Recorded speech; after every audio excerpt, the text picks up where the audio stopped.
Me llamo José Puente Garzón. Entré como aprendiz en la fundición sobre el 53, en el 53. Y ahí estuve trabajando con mi tío en reparación, que estaba en la fundición, porque en campaña la fundición no se trabajaba y nos venimos a talleres, a la mecánica. Me acuerdo que el diploma del colegio no me lo daban hasta los 14 y hubo una reunión que lo tengo en la casa de maestros.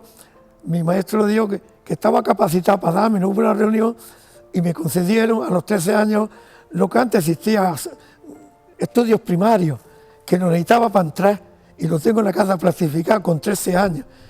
A los 53 ya me salí y entré aquí a los 53. Me mandaba a decirle algo a la mujer, a un recado para la mujer, a traerle a lo mejor, yo qué sé, digamos, cualquier cosa que necesitaba de la casa. Como era como un aprendiz y era pequeño, ya te digo yo, con 13 años. Ahí estuve de aprendiz con mi tío, la mecánica. A una cierta edad, con unos 16 años, ya empecé a ser encargado de máquinas. Estuve encargado de máquinas, que era la que producía la corriente de las fábricas aquí puestas en exposición. La máquina que en la exposición producía corriente para todas las fábricas, para muchos miles de bombillas, motores que había, todos los gastos de fábrica. En sesiones se podía conectar con las sevillanas, en muchas sesiones, si hacía mucha falta. Pero la máquina se valía para producir corriente para todas las fábricas en general. Había dos motores, también pasé por esa sesión de encargado, dos motores eléctricos muy potentes, conectados a la máquina, de forma que cuando se enganchaba alguno o se desenganchaba, la máquina notaba la variación, o bien se subía o perdía fuerza, había que estar pendiente para quitarle, para cerrarle vapor o abrirle vapor. Solíamos tener costumbre asomarnos y avisar a de la máquina que se iba a enganchar un motor o dos eléctricos y uno de gasoil, un Junker marino que se llama de gasoil, un pistón muy grande que se enganchaba muy poco rato porque dejaba la acequia vacía. La acequia tenía un pozo muy grande para almacenar agua de por sí solo, más todo el agua que venía de la acequia. Entonces ese motor se enganchaba en ocasiones que estaba la aljibia, la verja muy baja. Lo que tardaba en recuperarse había que pararlo otra vez, que arrancaba con una botella de hidrógeno, de las que había como de ocino muy grandes, automáticamente se cargaba, para otra ocasión arrancaba al abrir la botella, automáticamente arrancaba el motor, un pistón enorme que había, y se quedaba otra vez cargada, ya se cerraba la válvula hasta otra vez que hacía falta, pero muy poco tiempo porque dejaba la acequia vacía y parte del pozo que había para almacenar muchos litros de agua, siempre hubiera cantidad de agua ahí, además de lo que venía por la acequia. Y la misión era eso y limpiar la rejilla que había para toda la mugre que venía por la acequia, que esa acequia en aquel entonces venía descubierto, pues de cabos, de brozas, tenía unas parrillas y había que llevarse al fondo bien profundo, con unas escaleras, con unos ganchos, limpiar las parrillas, sacar toda la mugre fuera, para que no estuviera ir pasándola y que continuara por la acequia, que esa acequia era el agua para regadío, el agua que venía para motriz. Esa era la misión del encargamotores. Estar pendiente a que no faltara el agua allí, y limpiar la rejilla y pendiente arrancó motor otro según necesitaba. Algunas veces estaban los dos eléctricos enganchados y otras veces nada más que uno.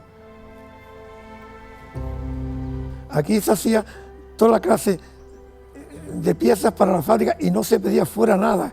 La fábrica subsistía con la fundición de aquí, todo, para todo. ¿Por qué que aquí no se pedían afuera? Se estuvieron pidiendo los coinetes de los molinos, que yo les digo, de bronce, que solía pensar sobre unos 300 kilos de bronce, aproximadamente, quiero yo más recordar. Y se estaban haciendo últimamente en Málaga, y siempre veían con muchos fallos de la fundición de Málaga.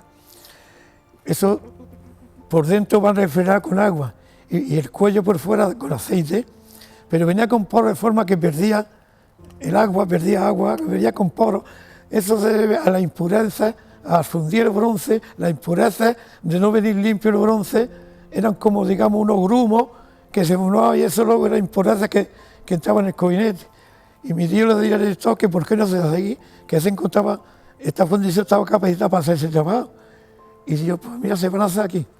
Entonces mi tío habla con el carpintero, que pieza que se hacía, primero era hecha de madera por el carpintero, habló con él, le dio sus medidas, sus normas, tal las medidas, el carpintero hizo el modelo y empezaron a hacerse así los cojinetes y salían perfectos. Y entonces se hacían aquí los cojinetes, que luego ya después de fundición iban pasando por el torno para sus medidas, torneados, en fin, pero que luego después de la fundición tenía mucho trabajo eso, porque por dentro como van huecos para la respiración del agua, pues eso luego había que andar sacándole los alambres de la armadura que llevaba de tierra para que aguantara al entrar el bronce esa presión, luego por un orificio de unos 6 centímetros había que sacar toda esa tierra con un burí, con un martillo muy fino e ir rompiendo los alambres. Pues bueno, hornos había dos, uno de bronce y otro de hierro. Se hacía una fundición de bronce en el año, para bronce, y otra nada más que para hierro. El horno de hierro, una vez ya en funcionamiento, solía tirar 1.700 kilos de hierro fundido a la hora. Era un cubilote muy potente. El material de fundición, los sobrantes, eran todos aprovechados para la próxima fundición. De hecho, el torno mismo, todos los bronces que torneaban, lo que se llama virutas, eran recogidas y guardadas, que se volvían a fundir en la próxima fundición. Y había muchos sobrantes, la colada, que era el vuelo donde se entraba el bronce para la pieza, todo eso era sobrante, que pesaba incluso kilos, llegaba a pesar, para las próximas fundiciones, además de que se compraba gran cantidad de bronce a las chatarrerías con vista a fundirlo. La pieza vieja ya inutilizable era también fundida. Ahí se aprovechaba todo. Había mucha cantidad de... venían, en el bronce que se compraba venía maquinaria bonita incluso para guardarla, pero no se guardaba nada. Almireces es precioso, con figuras, piezas, a lo más estatuas de bronce, con figuras preciosas de poder ponerlas en un sitio bonito, pero eran comprar como chatarra para la fundición, porque se gastaba cientos y cientos kilos de bronce un día de fundición, que muchas piezas de la fábrica eran todo de bronce. Y se hacía una fundición de bronce, y si hacía falta algo de aluminio, también en un crisol se hacía aluminio. Y luego ya estaba el de hierro. Fío, estábamos, bueno, yo hablo ya desde cuando yo entré. Mi tío, yo como aprendí, que ya le digo, yo fui quedando, que luego me quedaba yo como encargado con 2 hombres a mi cargo, ya sabía yo.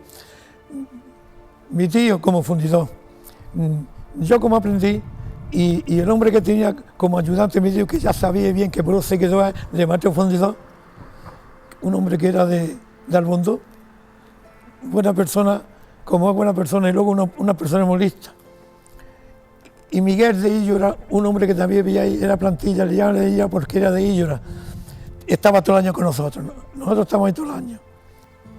Y a la hora del día en concreto de fundición, que era costumbre, a los que se les daba yo bajaba a avisarles y tenía prioridad, no tenía ya que pedir explicaciones al primer mecánico, sabía que quería fundición, esas personas que yo avisara, los que nosotros diéramos que eran competentes para eso, se buscaran personas que aguantaran mucho la calor, porque había que aguantarla mucho, no había muchos preparativos, que manguitos de tela que hacían las mujeres y mandiles de tela, y con unas polainas de tela, de lona, es lo que había, no había otra protección, que aguantara la cosa.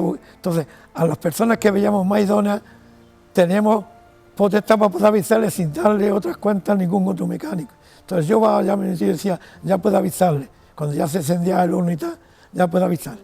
Y yo iba a avisar a las personas, sobre unas 10 personas. Y ya iba esas personas, era costumbre cuando estaban la fundición, que siempre era sobre el mediodía, ya las personas se iban y no volvía más. Había una persona sola que le llamábamos el que hacía los pirulines. Era una capilla muy larga, con una capilla sodán redonda como especie de un pirulín de unos 8 o 9 centímetros de anchura, terminaba en un pirulín, que es el que luego se taponaba el orificio de salir el hierro fundido.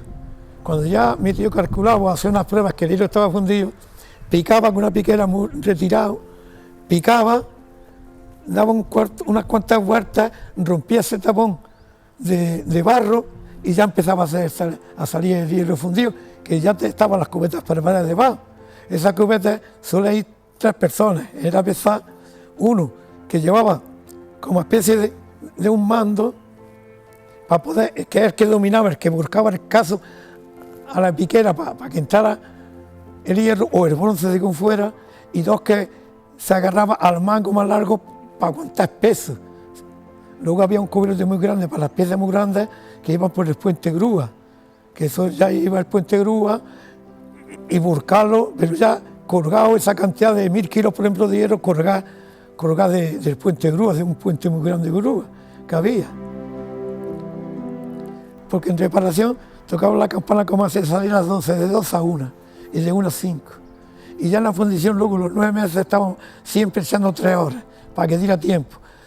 De las 5 a las 8 de la noche. 3 horas se echaba durante los 9 meses, todo el año, en fundición. Para que diera tiempo a la fundición de bronce y a la de hierro que se hacía, una de bronce y una de hierro en el año. Yo antes de comprar bicicleta, que se la compré a un plantilla aquí, que se fue a Caracas, jugaba con el motil, le daban permiso a la hora de jugar. Entonces el motil se llamaba Los Rarrillas y estaba, no sé si era defensa central de Los Rarrillas del motil. Ese se fue a Caracas, era plantilla, se fue a Caracas. Y a mí me vendió la bicicleta una VH que tenía. Hasta entonces yo me venía, y iba en 1 hora, vivía al final, al laico de lo que era la fabriquilla, al final de calle Cueva. En 1 hora salía, en reparación no tocaban al vapor, el espíritu tocaba una campana. En 1 hora salía, recorría el centro de motriz lo más seco hasta llegar a la fabriquilla, comía y antes de que tocara la campana, tenía que estar aquí a la 1. Yo entré en el 53 y no recuerdo el año exacto que la dejé, pero tengo salario de 68, es que no recuerdo ahora bien, porque yo después de sacarme el carnet, que fue mucho después de hacer la mili, seguí trabajando aquí. Yo seguí trabajando aquí hasta que ya de chofer se ganaba más y yo ya me saqué el carnet y me salí de la fábrica. De hecho, cuando yo ya tenía el carnet me avisaron que a lo mejor me vendía de chofer aquí. Yo ya estaba con el coche. Después de eso yo ya me salí, me metí de conductor y estuve trabajando, trayendo caña a esta misma fábrica y llevando caña a San Fernando, que era mixta remolacha y caña, llevando caña a la cadena de obras, a la maquinilla y a la de Salobreña, ya como camionero. Las cañas en aquel entonces no es lo que al final se veía, que se veía, digamos, un camión de broza. Las cañas, había días que no podíamos trabajar con los camiones porque estaban denunciadas. Tenía que venir la monda a probar a limpiarla, a quitarle las brocillas que tuvieran, las millas de raguas, que las raguas se ponían seguidas negras, a probar a repasar todas las raguas que se veían negras, para darte autorización. El encargado que había, custodiando todos los pedazos, ver qué pedazos había, qué cañas estaban sucias, ellos las llamaban sucias, aunque venían, ese es un primo al lado de lo que luego, venía la monda a repasarlas, para darnos visto bueno que se pudieran cargar, o si no tenemos 5 camiones para cargar caña y no podíamos cargarles, estaba en el campo sin poder traerlas, hasta que venía. Y de hecho, aún estando en bácula pesando el camión, había un revisor que si le parecía sucio nos hacía sacarlo de bácula al camión y ya los mismos cargadores en ocasión tenían que venir hasta la monda. Los mismos cargadores se encargaban en colgarse a los camiones con unas navajillas y quitarle sobre todo el negro de rasguilla, que es que se ponía negro enseguida, para que diera el visto bueno y poder pesar el camión, te lo rechazaban para atrás. Ya cuando le era visto bueno, pesarlo, había ocasiones que se traía, era de 2 labradoras, que ninguno quería que se quedara allí, a lo mejor unos pocos kilos, 2 o 3 mil kilos, y se empeñaban en que se le echaran en el mismo viaje, se le cargaba un labrador y se ponía unas cañas, unos cabos atravesados, para saber que de ahí para arriba era otro labrador, y se hacían 2 pesadas. Se hacía una primera pesada, se evacuaba esos 2.000 o 3.000 kilos, se bajaban y se volvía a hacer otra pesada de esas señas de cabos que era de los labradores. Eran ocasiones que sí, que había que hacer. En la calera traían la piedra de unas canteras que había, por lo menos la que yo conocí más también, había varias, era a la acería de Calahonda, ahí había unas canteras grandes, ahí había un hombre tirando sus barrenos, era un cerro muy grande, y rompiendo la piedra lo más posible.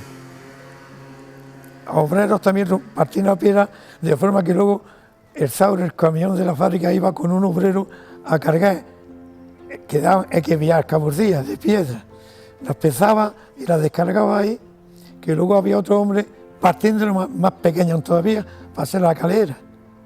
Entonces, el Saur iba, las cargaba ya piedras medianas que una persona podía dominarlas, las pesaba y las descargaba ahí. De ahí ya luego iban partiéndoles unas pilas enormes que había, trolas enormes que se traía. Prácticamente el Saur estaba trayendo todo el año piedra. Y luego había dos hombres partiendo con unos porrillos más medianos. La calera echaban, digamos, una vagoneta que era para vagonetas pesadas, había pilas de carbón y de piedra. Cargamos una vagoneta de piedra, por ejemplo, a los kilos que fuera la vagoneta llena.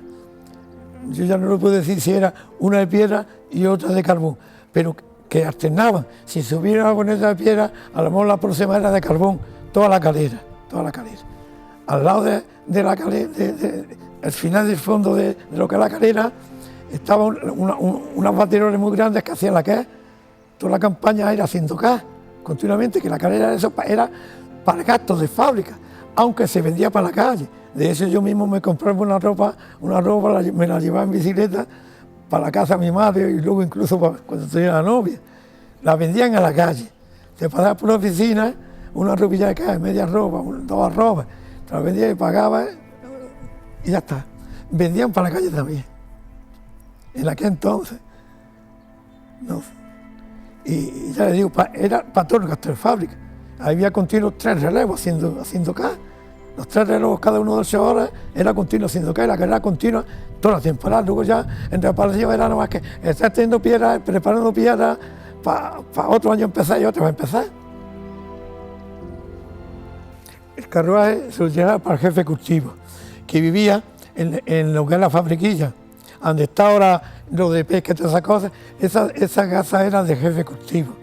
Y el carruaje se formó para ir a recogerlo al jefe de cultivo a sus horas por la mañana y llevarlo. Un caballo que se compró y estaba donde estaban las cocheras, en este recorrido, previamente el recorrido estaba aquí, al lado de esta nave estaba el recorrido para arriba. Se compró el caballo y el carruaje se hizo aquí.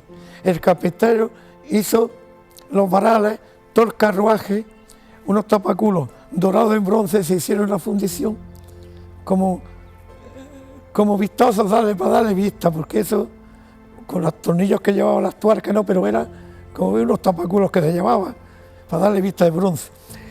Y las varas, el curvamiento de las varas del tiro se hicieron, la hizo el carpintero, pero en el taller se hicieron, y yo vi cómo se hacía, era a base de calentar y ir dándole forma.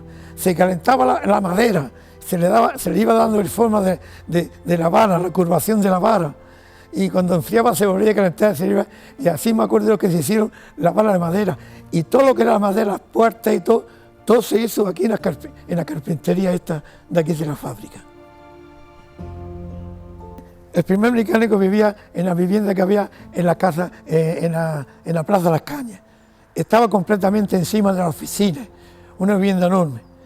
A continuación de esa vivienda estaba lo que era la bácula para hacer los camiones y una piedra, la molar que había para todos los de la monda, molar la hacha y eso.